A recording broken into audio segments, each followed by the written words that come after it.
စိတ်ဓာတ်မြင့်မားတဲ့ပုဂ္ဂိုလ်တွေကိုလူလို့ခေါ်တာအထက်ကိုတလူလူတက်တဲ့စိတ်ဓာတ်ရှိတဲ့မြင့်မြတ်တဲ့စိတ်နေသဘောထားရှိမှလူလို့ဖြစ်တယ်သို့သောလူတွေထဲမှာလူစိတ်ဓာတ်ကင်းမဲ့ပြီးတော့တိရစ္ဆာန်တွေရဲ့သဘာဝမျိုးတွေကိုလည်းလူတွေရဲ့ထဲမှာသွားတွေ့နေရတယ်ပေါ့နော်တူနိုင်ကျင့်တယ်ဆိုတာတိရစ္ဆာန်တွေရဲ့သဘာဝတစ်ခုအဲ့ဒီတိရစ္ဆာန်တွေရဲ့သဘာဝတစ်ခုဟာလူသားတွေထဲမှာလည်းလာပြီးတော့တွေ့နေရတော့တကယ်လူသားစစ်မှန်ပြီးတော့လူစိတ်ဓာတ်အပြည့်အဝရှိတယ် human dignity ခေါ်တဲ့လူဂုဏ်သိက္ခာအပြည့်အဝရှိပြီဆိုလို့ရှိရင်အနိုင်ကျင့်ခြင်းဆိုတာမရှိတော့လောကလူသားတွေဟာအားရှိအားမဲ့အားရှိတဲ့ပုဂ္ဂိုလ်ဟာအားမဲ့တဲ့ပုဂ္ဂိုလ်ကိုအနိုင်ကျင့်ကြတယ်ပစ္စည်းဥစ္စာရှိတဲ့ပုဂ္ဂိုလ်ဟာပစ္စည်းဥစ္စာမရှိတဲ့ပုဂ္ဂိုလ်အနိုင်ကျင့်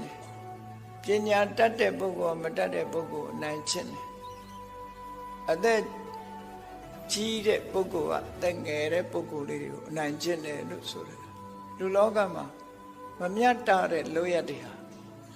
လူစိတ်ကင်းကွာနေတဲ့အခါမှာဖြစ်ပေါ်လာတတ်တယ်အဲ့ဒါကိုစာပေကျမ်းကမှာလူစိတ်ကင်းပြီးတော့အနိုင်ကျင့်တယ်ဆိုတာ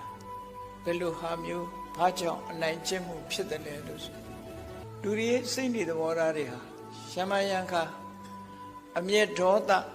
ရှင်ထဲမှာထားကြတဲ့အခါမှာကက်ခလောကျမ်းတယ်စိတ်ကျမ်းတယ်စိတ်ဓာတ်အနေအချင်းသူတို့ဘာကိုနှိမ့်ဆက်ခြင်းနဲ့အနိုင်ယူခြင်းနဲ့တစ်ဖက်သားအပေါ်မှာအနိုင်ကျင့်ခြင်းနဲ့ဆိုတဲ့သဘောတွေဖရုတော်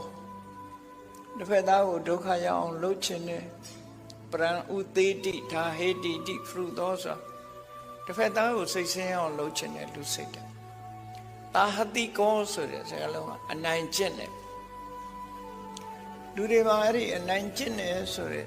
လောက်ရက်တွေဟာလူလောကမှာလည်းတွေ့နေရတယ်ပေါ့နော်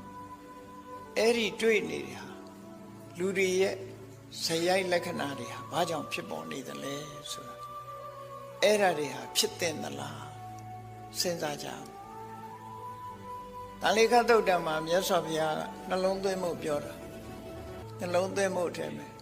ကျင့်စဉ်တစ်ခုအနေနဲ့ကို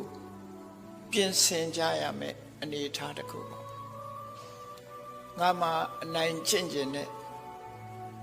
စိတ်ဓာတ်ကြမ်းတမ်းတဲ့စိတ်ဓာတ်ငါမှာရှိသလားရှိလို့ရှိရင်ဒီစိတ်ဓာတ်မျိုးငါပြင်ရမယ်အတ္တသမ္မာပဏိတိ